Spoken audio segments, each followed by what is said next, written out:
Well, hello everyone, and welcome to the Garden Hour with MU Extension. I am Gwen Funk, and I am coming to you from Northwest Missouri.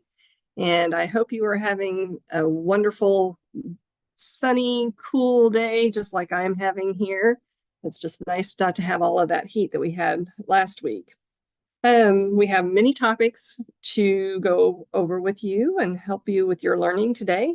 So we'll go ahead and kind of get going, but I first want to remind you that we do have several MU horticulturalists that are around the state. So you can kind of find your area and reach out to the person who is kind of assigned to your area, but we do not necessarily follow those boundaries. So feel free, if you want to reach out to somebody who might be a little bit closer to you, that is perfectly fine. We all collaborate and we all help each other out. And so there is no border wars going on with us. Feel free to do that. And also, you have many options for watching the Garden Hour. You can go to YouTube and just search for MU IPM, and you can live stream that if you would prefer to do that. And you can also access all of our archived videos and snippets that we have. One of the things about watching it here on Zoom is that you can get that immediate response if you have a question, and you can do that by searching in your chat box for the ask questions here, and that person can kind of answer those questions as we go through or put it out to the group. So just feel free to look for that person, and you can get that immediate response going. So with that, I will stop sharing, and we are first going to hear from Zack on our weather and what we have coming up with that. So here is Zack.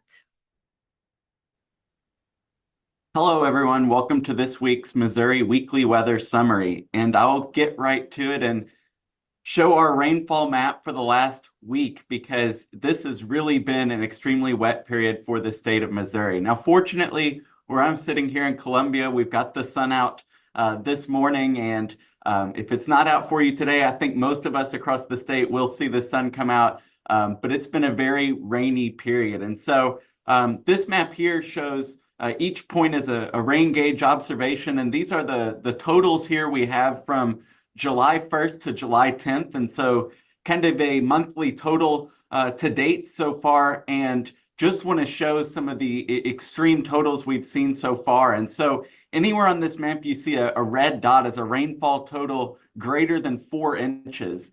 And as you can see with the labels here, we see plenty of 4 to 8 inch totals around the Kansas City area.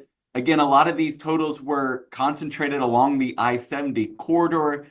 Columbia and Boone County recorded several observations greater than 10 inches and even an 11-inch observation, and then continuing to see these extreme totals into the St. Louis area as well. But even outside of this corridor, a pretty widespread 3 to 6 inches of rainfall in north central and northeast Missouri, and also quite a bit of rainfall in southern and southeastern Missouri as the remnants of Beryl came through over the past 36 hours. And so it's been a combination of a lot of slow-moving thunderstorms with plenty of heat and moisture to work with. And then we had our soaking rains from Beryl that came through and have left many of us that have already reached our monthly average, July monthly average for rainfall, which is anywhere between 4 and 5 inches, depending where you are in the state. And so here on the left is kind of the same map in table form, but just showing where some of the highest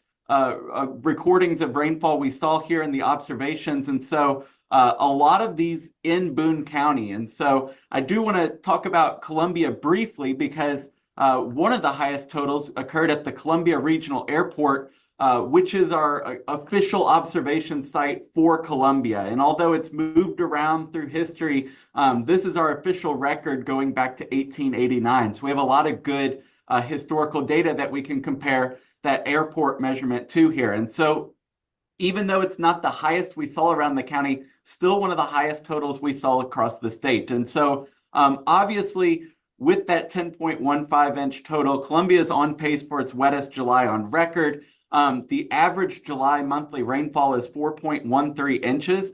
And so we more than doubled that in just 9 days, which is very impressive there. And going back all the way to 1889, this is actually the second wettest 9-day stretch in Columbia. And so if we look, many might remember, if you're from Central Missouri, June 24th to July 2nd in 2021, just over 11 inches. But this most recent rainfall event slots in at second, just above a 9.68 inch accumulation all the way back in 1905. So tremendous rainfall here that set a lot of records. Unfortunately, when you have that much water and rainfall occurring, we've seen extensive flash flooding and river flooding across the state to start out July here. And so this map just shows the count of flash flood warnings here you see on the map. And so you can kind of see the individual polygons and where they stack on top of each other. But look at northeast Boone County, the Hallsville area, 7 flash flood warnings in about 9 days. And so hopefully you're receiving those alerts on your phone, but if you are, that's quite a few flash flood warnings. And unfortunately, we've had 2 tragedies here in Boone County to start the month, and 2 fatalities due to flash flooding. And so please be aware of where those streams and creeks are running high. Just about everywhere in the state is good on water at the moment. And in fact, if we look here on the left here, we see our current watches, warnings, and advisories. And all of these kind of green marks on the map are active flood warnings. And so we don't currently have any flash flood warnings, thankfully, but still, again, a lot of these streams and creeks are running high, including the Mississippi River, which is warned pretty much down the entire eastern side of Missouri as well. On the drought monitoring side, this is a little outdated at this point because of the holiday week. We'll have to wait till Thursday to get a new map here, but definitely expect some improvements to the areas where there was a little bit of concern with that dryness going into July. But again, with that much rainfall, expect some improvements here.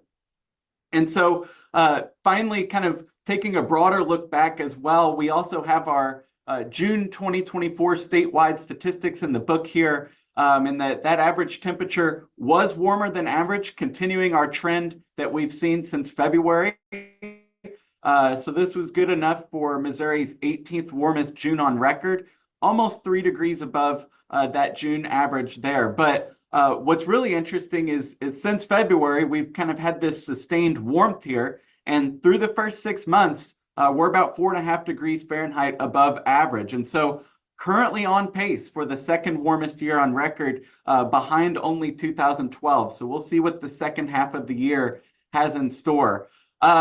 Really, precipitation, we hit that monthly average almost right on the nose. So really near normal. And that was a function of kind of more localized precipitation in June with some thunderstorm activity, some drier areas, some wetter as well. But overall, it's good that we continue this trend of through the first 6 months, still running above average on rainfall as a state. So on average, about 2.5 inches above normal for the year, which is great to see there.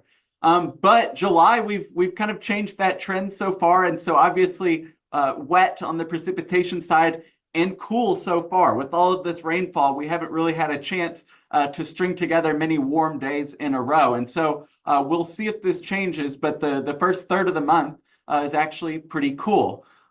But fortunately for drying out a little bit, but maybe unfortunately for the heat, it does look like we're going to change the pattern starting today. And so that means a drier pattern. On the top row of graphs here, we're looking at maps showing our percentage or percent chance of precipitation on Wednesday, Thursday, and Friday. And I would call these kind of garden variety summertime thunderstorms. You see a few areas of the state, maybe 20 to 30% chance of thunderstorms, but these are going to be pop up, hard to predict, and not leave too much in the way of rainfall. But if we look at the bottom row here and our temperatures forecasted for Wednesday through Friday, we start to see some slight warming. And by Friday, a lot of the state is starting to touch 90 degrees. And so at the end of this period, again, we could have some showers over the next few days, but anywhere from no rain to maybe 1/4 of an inch. So nothing really significant. And this is our rainfall forecast through Saturday. Now I'll show through the next week. And really, we're not even supposed to expect to add much more rainfall early next week as well. So a really dry week coming up, but it's probably welcome in most areas, looking at the statewide rainfall that we've seen recently. And now, if I go ahead and look at the temperatures here, this is Saturday through Monday, and we just keep that increasing trend. And in fact, by Monday, triple digits, especially in Western Missouri for many locations there. And so this trend of warming looks to continue into early next week. And at some point, especially with all this moisture we've got from recent rainfall, expect some high humidity as well. So if we look at our forecast highs on the left on Monday with our apparent or feels like temperature on the right, those heat index values getting up to 105, that's reaching some of that heat advisory criteria. So don't be surprised to see maybe some heat advisories by later in the weekend and early next week. Looking ahead, looks like that kind of warm trend will continue as we go into more the middle of July. And so our week 2 outlook shows a greater than normal chance of above average temperatures. And the precipitation outlook really looking for this kind of equal chances or near normal conditions. Not a lot of confidence in this forecast, although we see in southern Missouri leaning above normal for that precipitation. But I think the return of the warmth will be the big story of the forecast over the next week. So that's all I've got for today, and hopefully everyone can dry out. Thank you. Whoops, we got cut off there just a little bit. Okay, thanks, Zach, for that. And looks like as normally happens in July and August, we start to get a little bit warmer and maybe a little bit drier. So may have to look at doing some watering in those gardens out there. So next up, we have Tamra, who is going to talk to us about a question that came in about bee nesting boxes. So Tamra, whenever you are ready, you can take the mic. Fantastic. Let's see. Are you able to see my screen now? We can, thank you. Wonderful. All right. So the question that came in about bee nesting boxes, it was actually a series of questions. When should nesting boxes go up? When do the new bees hatch? Should the nesting box be up all winter and the stems are filled? Now what? So I can give you the answers really fast. And I'll do that, but I'm also going to give some additional information because this is kind of a nuanced question, actually. So nesting boxes typically go up in early spring, and the bees fill up the box if they're around. Sometimes people will put a nesting box up and nothing ever happens, and that could be because there is more desirable nesting places in the habitat, or because there simply aren't native bees in the area. So when you put a nesting box up, and if there are bees around that are going to fill up this nesting box, it'll usually happen starting in early spring and then through the summer. So you're going to leave those nesting boxes up through the winter so that the new bees can emerge the following year. So excuse me, in quick answers, they go up in early spring. You leave them because it takes a full year for these bees to develop, and they emerge the following year. So yes, leave them up in the winter. Now, I do want to give some more information about this because nesting boxes are cute, but they can also cause problems. So it's really important for us to look at the biology of the insects that are using these resources. So out of the 4,000 plus native bees that we have in North America, only about 30% of them are cavity nesters. The other 70% are actually ground nesters. So these bees will lay their eggs in the hollow or pithy stems of plants. They also can use tunnels that are made in dead wood. Typically, these tunnels have been made by beetles, and then the bees will adopt them. Now, when we use these nesting boxes, usually it's leafcutter or mason bees that will use them. So as I mentioned, there are some cautions. If you are going to use a nesting box, this is not a get it, set it and forget about it kind of deal. Because if you do so, it actually will cause more damage than good to the environment and to our native bees. The reason for that is that when you bring all of these bees together in a very unnatural setting, keep in mind that they're usually out in the environment, finding hollow or pithy stems that are not next to each other. When we bring them all together, we've actually created a fantastic environment for pathogens or for parasites like mites to easily attack the bees that are in these. And so if you are going to do this, you have to maintain these nesting boxes properly. Often you can just use bamboo or other pithy or hollow stems that are closed at one end in a container. If you have a back like this, then sometimes people will use paper straws. When you have these, you want to hang them in a sheltered position. Typically, they're going to be facing southeast, so they get that morning sun. At a very minimum for maintenance, you need to replace the nesting materials every other year. And again, that's the very, very least, that's the very minimum maintenance required for these. Better yet, you're going to have another nest, a nest box, so that you'll have your nesting box that you're hanging out every year or 1 year, and you're going to put the next one out in the winter, so that as bees start emerging, and as new bees start needing nesting material, then they're going to have nesting material, and then you can also move the stems as they are emptied out as the bees emerge. However, the best thing to do is to actually grow your own plants, and so the bees have a natural environment to be in. So this would be an example of what I'm saying for creating better habitat, create more nesting places. As I mentioned, most native bees are actually ground nesters, and so by leaving some bare ground undisturbed, you're creating habitat.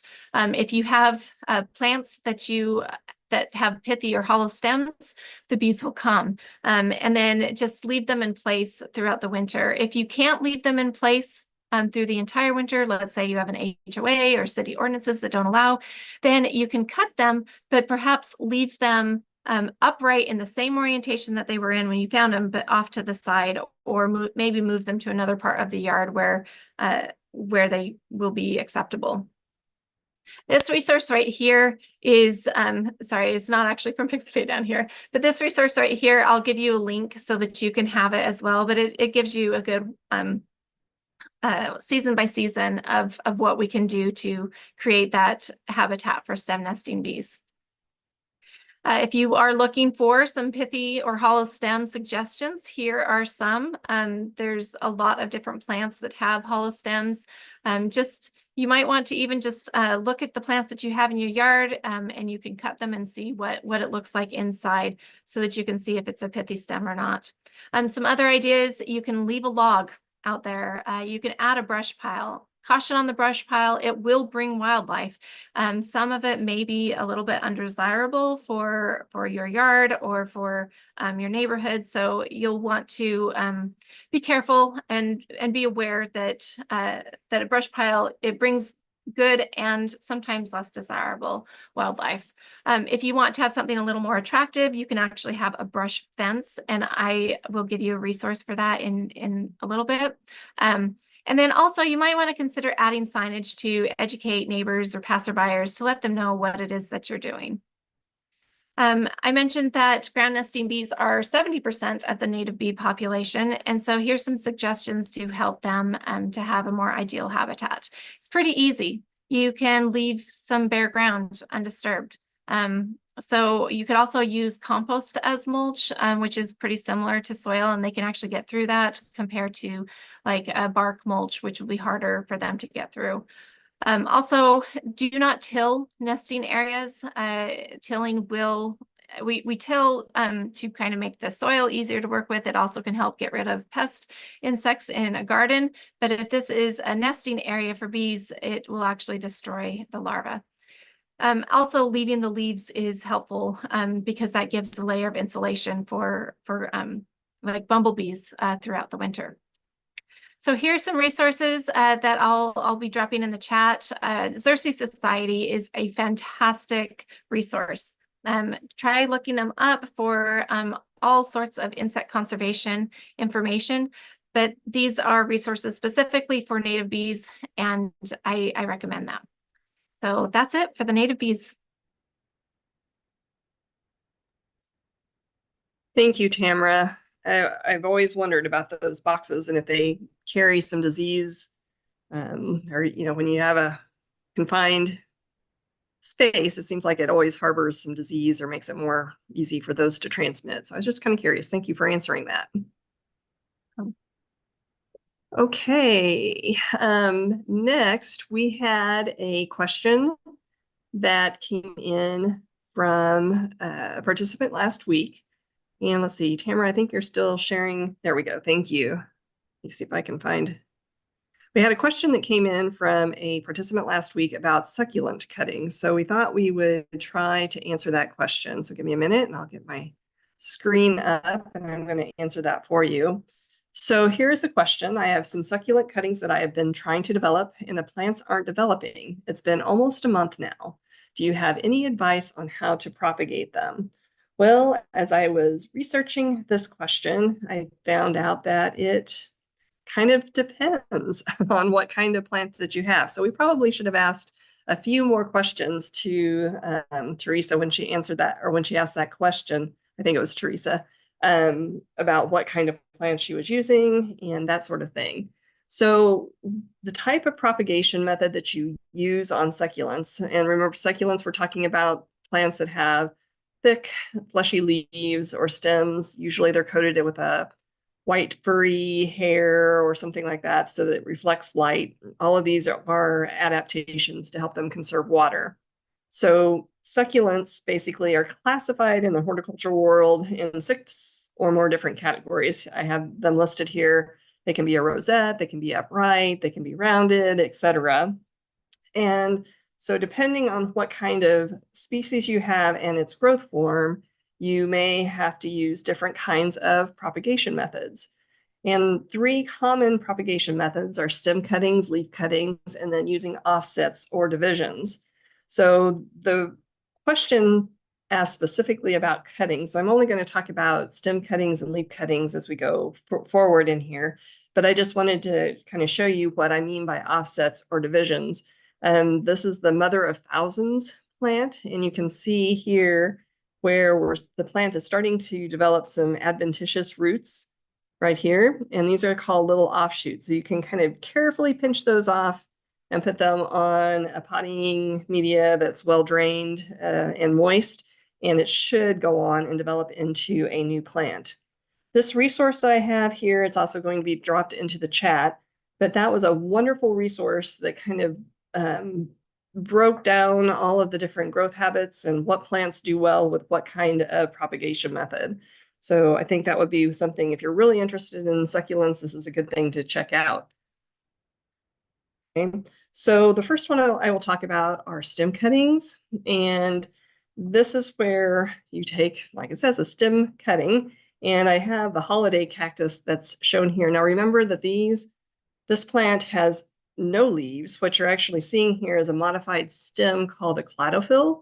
And the stems are modified so that they can photosynthesize. So that reduces the surface area so they're not losing as much water. So the stem cutting here, you would take 2 or 3 healthy, fleshy cladophylls, and then you can just take that little, the part that you broke off from the mother plant and just kind of lay it or stick it down into the soil. If you're using something like jade plant, another method would be to identify like a 3 to 6 inch stem section. And you want to use a very clean and sharp cutting tool, whether those are pruning shears or if they're scissors or something like that, or maybe just a sharp knife. But make sure that it's clean. You'll make your cut, and then you'll want to remove the lower leaves. And the thing here that's a little bit different with succulents is that you do want to callus the ends, which means we're going to leave the stem cutting maybe out exposed to air for maybe 5 to 7 days. And that hardens the end of that cutting, but it also triggers some of the hormones to move to that area so that it will be more likely to produce those adventitious roots that are needed to make the new plant. So then you would take the calloused end and again use well-drained potting media. You want it to be moist but not over wet, and just kind of place that end in the media.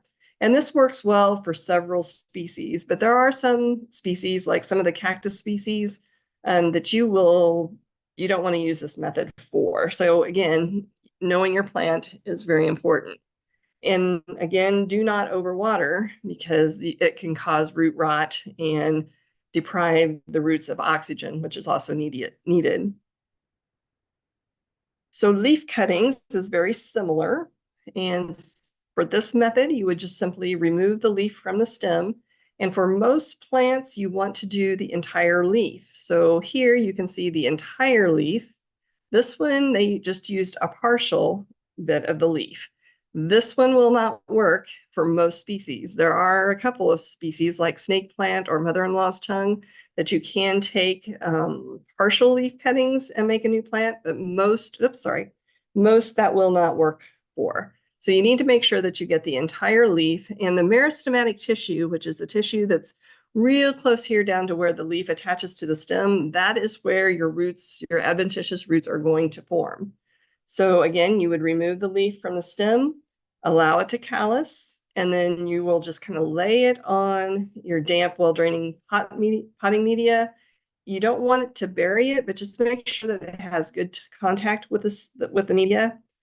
And I already mentioned there that only a few species will root from partial leaf cutting. So you want to make sure that you get the entire leaf, unless you have one of those special plants. Again, you do not want to overwater. Overwatering is one of the main problems with this. It just causes, like I said, root rot or low oxygen availability.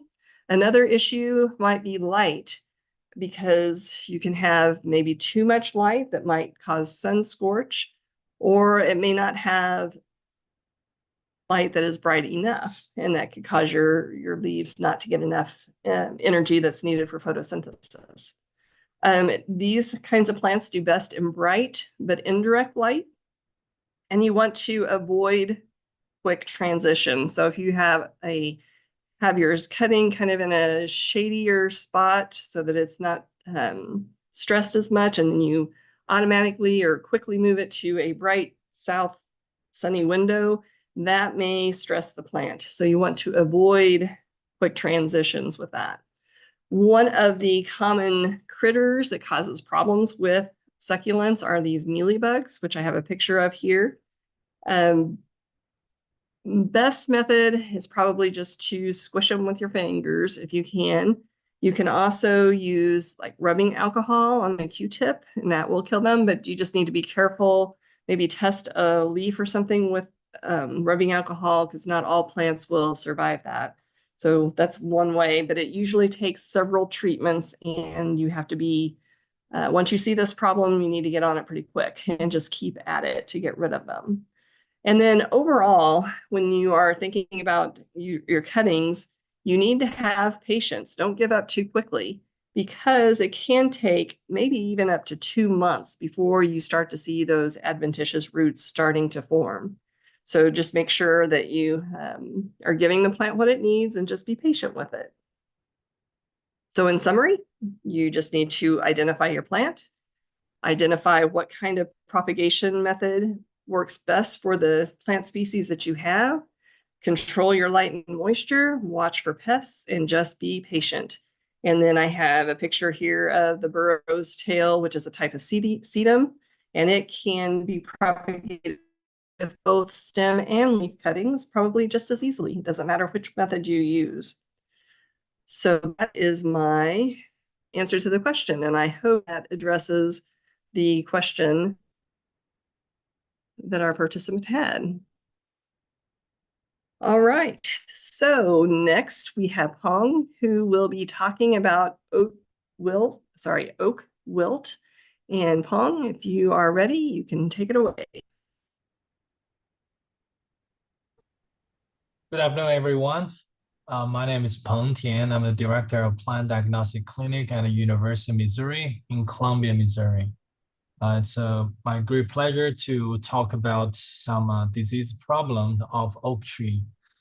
I have already talked about this topic around 3 years ago. I think today is a good time to revisit what we discussed before. And today I'm going to talk about two diseases of oak and two very important diseases. One is called oak wilt. The other is called a bacterial leaf spot. I'm sure many of you have already heard about those two diseases. I will go through the general information, symptoms and signs, disease management, and how to make a diagnosis. So what is oak wilt? It is a fungal disease caused by a fungus. It is called Brazilla phagosarium. And again, I want to address this is a fungus. It's not a bacteria. It can weaken the white oaks and kill red oak trees within weeks of infection. As you can see, I use two different verbs. One is weaken, the other is kill. So you can tell this different level of severity for those two types of oak. I will talk about that later. So how the oak will spread? It is spread primarily when the sap-feeding beetles, which are shown here in this photo. Let me drag this. And the beetles will carry the fungal spores from tree to tree. And once it landed on the fresh wound, those spores are going to germinate and then penetrate into the tree and starting the colonization. So that means those insects are very active in the early time of the year, especially early part of the growing season. And that makes this period of time very critical to avoid trimming the tree, right? At the same time, it can also spread by the root grafts and which can connect to nearby oaks. Therefore, if you have one dead tree that is confirmed with oak wilt, the surrounding area, the oak may be threatened in the long run. And like I mentioned, since it was transmitted by the insects and also by the fresh wounds, it is very critical to control the pruning time. We all love to prune the tree, but you have to think about the time of the year to avoid trimming the tree. I would say middle of March through June, that's a critical time. Please do not prune your oak tree because that's a time of the year that the insect is very active. Unfortunately, one of my clients just called me last week that he accidentally trimmed his tree last year around this March or April time, and his tree is starting showing symptoms in July, like I show here from July to November, and all of a sudden in a couple of weeks, all the leaves shedded, and this year he was like, let's see how it goes, and no leaves, no new leaves push it out, and all he got is some suckers growing from the base of the tree. I would call that the tree is basically died and due to this disease. And now you can see the severity of the disease, and it can kill the oak tree in a very short period of time. And let's talk about the symptom sign. But before doing that, I would like to give you a brief background about two groups of oak tree. One is red oak tree, the other is white oak. This is not specific oak species term, but it's a more general subgroup of a genus of the oak. So red oak, as you can see from the photo, they're more pointing in the ends. We call that the leaf lobes are more bristle. While if you look at the white oak tree, they share the similarity that the lobes are more smooth and the less pointed compared with red oak. There's a big contrast of those two groups of oak is that the oak wilt gonna be deadly for the red oak family, which is shown here, but it will just slowly kill the white oak family. Even though the symptom may look similar, but the severity will be in two different levels. So red oak family, including red oak, pin oak. Unfortunately, we have lots of pin oak in Missouri, and also black oak. For white oak family, which I gonna put a plus sign, I would say. So it includes white oak, swamp, and bur oak. They're more resilient or resistant against oak wilt. If you want to plant a new oak tree, think about a white oak. If you have oak tree died previously, you want to replace it, think about a white oak. Those are the photos showing the symptom. It started with the leaf blobs showing those showing those scorching and yellowing, and then the area will become bigger, and eventually the leaf gonna drop. I would say it is we can call it premature dropping because they basically drop not in the right time of year. They are not supposed to drop the leaves, but somehow they're starting falling off the tree and in a big scale. So those are some leaves I received from positive oak wilt tree. And here is a photo taken from my clients. And he collected all the all the leaves and took a photo. As you can see, some of the leaves are still green, but they just have those early mature and early falling symptoms. And he also took those two photos, and this is actually those leaves that's just fresh leaves. They were dropped from the tree. This is relatively big oak tree, and on this photo you can see apparent thinning symptoms showing those branches. If you are starting raking leaves almost every week, and the leaves starting shedding in this scale in such early season, such early time, not towards the fall, later fall, you may need to think about whether it has disease or not. I would like to contrast this disease to another prevalent disease called bacterial leaf spotch. This is a bacterial disease, and the bacteria can reside in the vascular system of the oak and causing sectional dieback. It will start with similar symptoms like oak wilt, and sometimes also can be confused with a drought stress. However, this disease will not kill the tree fast as oak wilt. Normally, it would take 3 to 5 years to kill the oak tree, and I don't think there's a scientific finding that can show their difference between red oak and white oak, their resistance to bacterial leaf spotch. So now let's switch back to the oak wilt. If you have the branch and have some early dieback or early leaf dropping, you can take some branches from the tree and simply chop off the bark and look inside of the underneath of the bark to see whether you can see those brown and black streaking. That's one of the indication for this disease. Of course, you will need to see the fungus to confirm it. This is the photo showing the fungus underneath the bark, showing the fungal mats. It's definitely a big yes for this disease. Now let's talk about disease management. Unfortunately, this is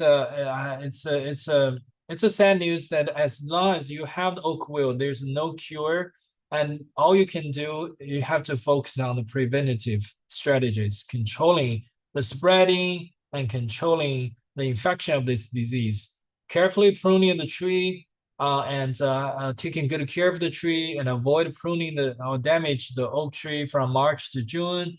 You can try some fungicide injection, but it's a little bit pricey, and once you start it, you cannot stop. You have to apply every year.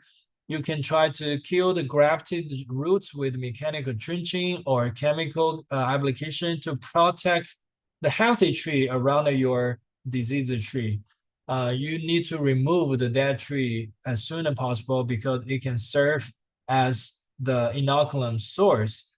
Even the dead oak wilt infected tree can also spread the disease. Please contact local and Missouri Department of Conservation Forest Service if you have any questions or you want some more information about it. And you can also contact our lab. We are IMU Plant Diagnostic Clinic located in Columbia, Missouri. We offer the oak wilt and bacterial leaf spotch test. Actually, from now on to October, those are the best month to test this disease because the symptom gonna show up and it's not toward the end of the season, and it should be very visible if you see something wrong. But I have to be honest with you, this year is the weather is very conducive for many foliar diseases. Some leaf spots or anthracnose disease can be easily confused with the oak wilt or black or bacterial leaf spot disease. So you may need to send me some photos before sending samples. So we can, based on our conversation, we can determine whether it is necessary to send a physical sample to us. If you want to send a sample to us for oak wilt test, we will need a 4 to 6 stamps with about 8 to 10 inches long and about 0.5 to 1.5 inches diameter. Please make sure the stem is still alive, not completely dead, and it shows vascular discoloration and dieback. Please also send me 10 to 20 leaves showing symptom. Maybe I can use them for bacterial leaf scorching. Again, if you like, please visit our website, and I would prefer having the photos first. Like I've shown you, my client showing me so many photos. He took photos in the close-up look, and also took a photo from a certain distance. There's a good news. I'm not sure whether you consider this good news or bad, or I mean, how can you enjoy good news if you know you have disease on your tree? That's a little bit kind of like a little bit strange good news. But the good news is that Missouri Department of Conservation has a grant that I would like to support my lab to offer free services of oak wilt and bacterial leaf scorching tests. Normally, we charge around $30 to $50 for those tests. Now it will be all covered by MDC, thanks to Missouri Department of Conservation. Therefore, if you have any question regarding those two diseases, or maybe something else like oak wilt, anthracnose, leaf spots, armillaria, wood rot, all of those diseases can be covered by those services. Let me know if you have any questions. Thank you so much for your time. Back to you, Gwen. Thank you, Peng. It's really good information to have, and it's so sad when you have to cut down a tree, especially those big oak trees, but sometimes it's necessary. All right, we have a question that came in from our Master Gardener page, and it has to do with green beans, and it's kind of a two-part question. The green beans aren't growing well, and there's no pods, and then also the beans seem to have a rotten stem. And Ramon is going to discuss this question for us. So Ramon?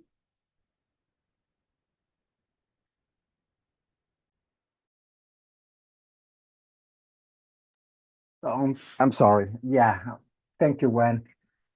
Yeah, as Gwen says, there's two parts of this question. So we're gonna go first with the bean step white rods. As you see here, these are the pictures that was in the Facebook, and they're asking about what it could be. Actually, without doing a lab test, it's difficult to say which ones. There are several possibilities that what is this kind of rod. The two potential possibilities, the highest possibilities are timber rot or white rot that attacks many crops like tomato, peppers, and lettuce. And the main characteristic of this type of rot is that they produce a black sclerotia inside the stem. If you open the stem in the pith, likely there is a black structure in there. In the picture on the right, it seems like there is a black, but it could be soil. So I'm not sure if it's showing exactly what I meant for that. But I've seen it many times, and usually it's inside the stem. So if you open the stem in here and you see a black structure, that's what is called sclerotia. And that's the inoculum for next year. That's the type of structure that you have to destroy. I usually recommend for all crops that present diseases like these, you pull them out completely and burn them completely. The other possibility is Rhizoctonia. It's a very similar, but Rhizoctonia is more a soil type of well, the timber rot is a soil-borne disease too, but attacks mainly stems and above ground things. Rhizoctonia can attack at the ground level and up, and anything that is touching. Actually, Rhizoctonia can attack the pods if they're touching the soil. And they also produce a sclerotia, but it's more difficult to see. The characteristic of the black sclerotia is usually from timber rot or white rot. One of the main reasons that these diseases develop is moisture. When the plant is too dense, there is no air flow under the plant in the bottom part, and it has rained a lot. As Zack was saying, we had so much rain lately that your soil is wet and high moisture. It promotes the development of these diseases. Yeah. So one of the things that we have to promote is reducing the soil moisture. The other two potential diseases that could be, but I don't think it's in this case, is southern blight. That's the picture you see there. It also shows a white mycelia, white cottony, but it produces these little brown, those are also sclerotia, but are different than the previous one. Also, this sclerotia, which would be the source for inoculum for next year, or even within the year. And Pythium, usually that is very common in damp enough that it could attack roots as well as stems, which the soil is really wet with high rain. So excess of moisture. But Pythium does not produce sclerotia. So I'm kind of agree that, I mean, I kind of think that the two first one were the case of those pictures. Either one of those would be. So what do we do to manage these diseases? Essentially, as I mentioned before, you remove all infected plants or dead plants that have died before its time, and burn them. You can bury them, but you will have to bury them deep in the soil so they will not come back or be plowed up with the structure, the survival structure. Those survival structures can last many years, so you don't want to come out to the surface again if you move the soil. I'd rather burn them. Improve drainage to reduce excess of soil moisture. And that's what I recommend. Always recommend rich rows or rich bed or tall beds. Yeah. But I'm not talking about 4-6 inches. I'm talking about 10-12 inches high. You need to have, especially when it rains really, really heavy, you want to have a good drainage to avoid the excess of moisture. So a really tall, rich bed, rich road is what I would recommend. Rotation is another way to reduce the inoculum of those diseases with crops like corn. Most of these diseases that I mentioned attack many plants, especially vegetables. So putting corn or a cover crop that is a grass will reduce those diseases. Purchase clean, certified seeds. A lot of time we like to preserve or keep our seeds. I would not recommend that. There are ways to clean them and to sanitize them. I would recommend to buy new ones that have been with reputable seed companies that have been cleaned, and some of them come with fungicide. Yeah. And the last things is, well, I mentioned before, also reduce the moisture by reducing the amount of foliage at the bottom of the plant to allow airflow. And that's one of the most important things for all these diseases. And fungicides, there are some examples there. There are more. These are the ones that I found. I didn't find anyone for southern blight or the sclerotium rothschild, but for the other ones, they are over there. Now, it's important to identify the disease because the fungicides that are recommended for white mold are totally different than the ones recommended for Pythium. They will not work one on the other one, and vice versa. So you wanna send to Peng just indicated, you want to send a sample to the lab to identify what disease do you have to be able to select the right fungicide.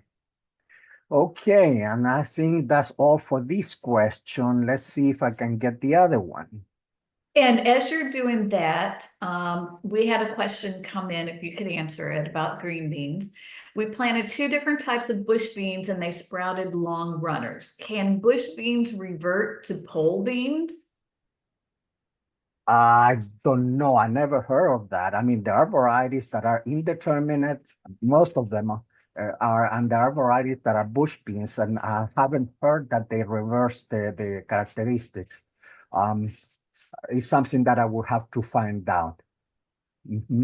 Okay, we appreciate that. And before you get started, we want to apologize. We did, Zack couldn't join us and we accidentally played the wrong weather report. And so in the chat box, I do have a link to the weather report for today, if you would like to go look at that after we're done here. Thanks, Ramon. Go ahead. Okay, you can see the other one there? Yes.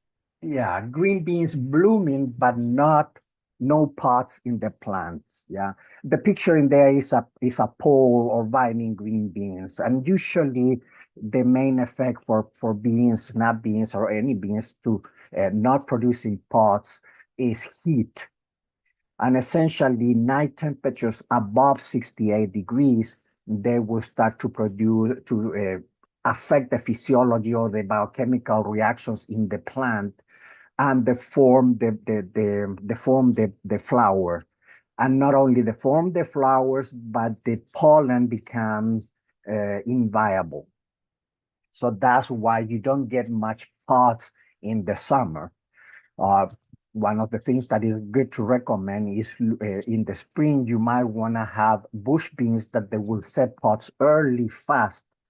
And the pole beans, you might want to plant them for later, for the fall. So you will have a big plant for the fall when the temperatures are coming down, and you will have some flowers and pods.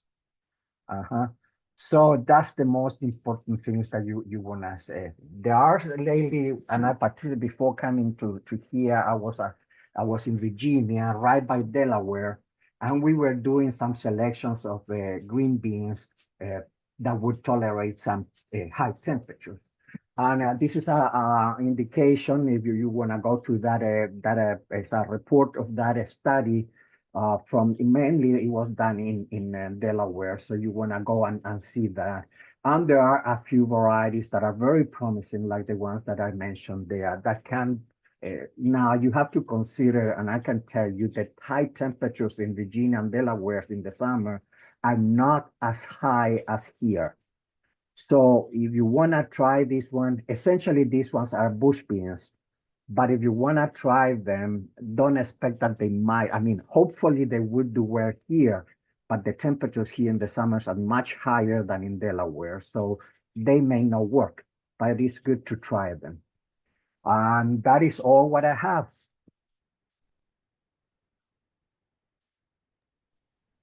Thank you, Ramon. I appreciate that information. I'm sure our participants do as well. We have a little bit of time going forward, and we will, I think Debbie is going to try to trick us with her hort terminology and see if we know what these words mean.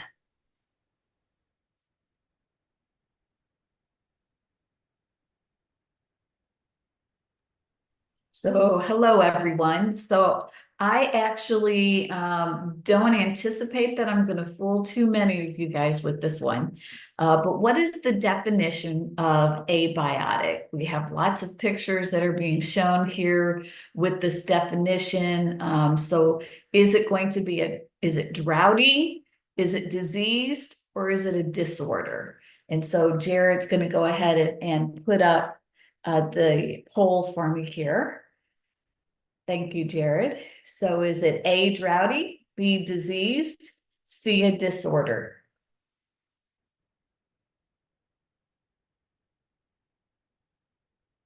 Okay. Got some good responses coming in from folks there participating. Appreciate that. Give you another couple of seconds here. Anybody else want to try to participate in?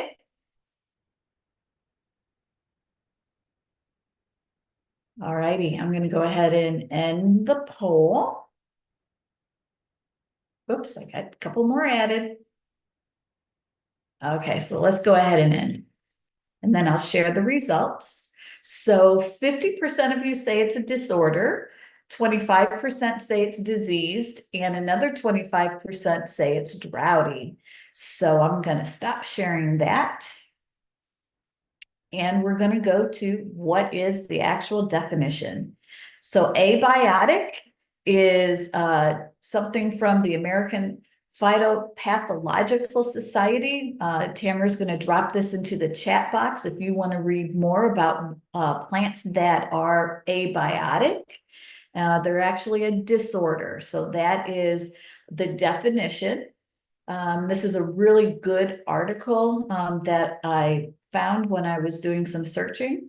And it's a good, reputable society that's out there with a lot of researchers and some good educators that are part of that. But simply stating abiotic means non-living. And believe it or not, a lot of the different things that we see that's wrong with our plants are really not diseases. Chances are it's going to be more of a disorder, something that is abiotic that affects the growth of our plants. So we could have something with the soil. It could be too clayey, it could be too wet, it could be too dry. We could have too many nutrients. We're seeing a lot of high phosphorus and a lot of high potassium in our soil test results that have been coming in over the past number of years. Ramon talked about green beans. It can be too high. It could be too low of extreme temperatures. Plant growth regulators, if you use that at all for any of your propagation. Also, some of the different herbicides that people will use in the lawn or through agriculture, there might be a little bit of drift. There could be plant growth regulators in some of those herbicides to prevent plants from regrowing. Air pollution, a lot of people don't think about air pollution, but that is something that can be a cause as to why some of our plants will have a disorder. Of course, storm damage, we're noticing that a little bit more frequently than what we've done in the past. Animal damage, and if you're in an area where most of us probably are, where we see deer in our backyard, and even in my yard, I'm seeing deer, and I'm in the city here in Columbia. So they're getting a boulder and they can, scratch up against the trunk of a tree along in that line. Nutrient toxicity, so too many nutrients in the soil, which I said, of course, we're seeing a lot of high phosphorus and potassium. Moisture extremes, past 2 summers we had droughts. If you didn't water your trees and your bushes, 2 years later is when you're going to start seeing abiotic disorders starting to appear on those trees and bushes. So we highly expect to have some of those phone calls coming in. Chemical damage of any kind, so again, pesticides of some sort. De-icing, if you use that, or if the street is close to any of your plants during the winter time, when the street people will come around and like salt. Mechanical or equipment injury, we've seen on here in the past. Actually, a couple of weeks ago, Jennifer talked about the red maple trees up in Kirksville and how the leaves are starting to turn red, and she believes that was from either a weed eater or from lawnmowers consistently coming up against the trunk of that tree and disrupting the xylem and phloem in particular, the water nutrients, that water that's going up into that tree, and girdling. Girdling is when we plant our trees inappropriately, or if the holes aren't big enough, or if people use volcanoes instead of donuts for mulching, or if they have berms that they plant a lot of trees in, those roots, just like you and I, are going to want to be in that really nice soil, right? We want that best environment for us. And so as those roots start to grow into the other types of soils, their native natural soils, if we created a great environment in that hole where we plant the trees, they're going to stay in there and just keep going around and around in a circle and essentially strangling themselves. So there is a lot of abiotic conditions that are out there when it comes to our plants. So thank you. Thank you. And that winds up our garden hour this week. So I just want to remind you that we are here weekly from noon to 1. And tell your friends, tell your family. We would like to have your eyes and ears on the ground out there for us as we monitor what's going on with the plant world. If you have any questions, please submit them to the ipm.missouri.edu/townhalls, and we will try to get your question answered here on the Garden Hour. Also, just as a reminder, if you there were a lot of resources that were dropped in the chat. You just need to go to the chat box, and there's 3 little dots at the top. Just click the 3 little dots, and a menu will drop down to save chat, and that will save to your Zoom file on your computer so that you can find all of those good resources. And remember, these are all archived on the YouTube IPM channel so that you can review them if you need to. And feel free out to any of the horticulture specialists that are around the state. And again, I just want to say thank you, and we appreciate the time that you spent with us, and I hope you have a wonderful day. Thank you.